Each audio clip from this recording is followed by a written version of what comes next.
My husband was born in the former Soviet Union. We have 4 kids, 3 boys and a girl at the end. They're Black Russian Jews. Because of their makeup and their cultural background and their heritage, they're targets for a lot of hate, a lot of bigotry. And when we talk about it, the point of telling them that and being open and honest isn't for them to then hide and shy away from who they are and what they are, but to be proud of their heritage and be proud of who they are and what they are and where they come from. So Noah had a couple of experiences with anti-Semitism when he was a high school student at the Quaker school. One with a teacher. So he participated in the National History Day project with a friend. They made a mini documentary where they interviewed survivors of the Farhud. They were discussing actually the experience of Jews from Middle Eastern, North African countries back during the middle of the 20th century in their experiences with anti-Semitism there. As they're presenting this, first thing his teacher tells them is, well, what about the Palestinians?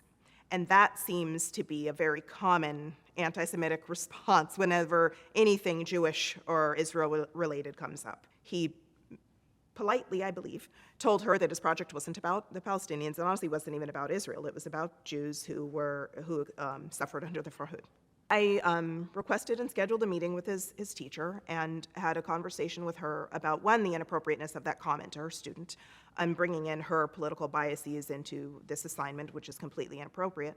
But also, I asked her if she would ask that question had he talked about the Back to Africa movement that Marcus Garvey led here. If her question would have been, well, what about white people? And of course, she was visibly upset and concerned and worried, and I honestly think she didn't consider it. I think people don't consider that idea that there's this double standard that gets applied to Jewish people and gets applied to Israel, that to any other people, any other nation in the world, someone would say, oh my goodness, you can't say that, that's bigoted, that's prejudicial, that's racist. But for Jews, it's okay. And it's that double standard and hypocrisy that I see a lot of anti-Semitism coming out, especially in spaces of education.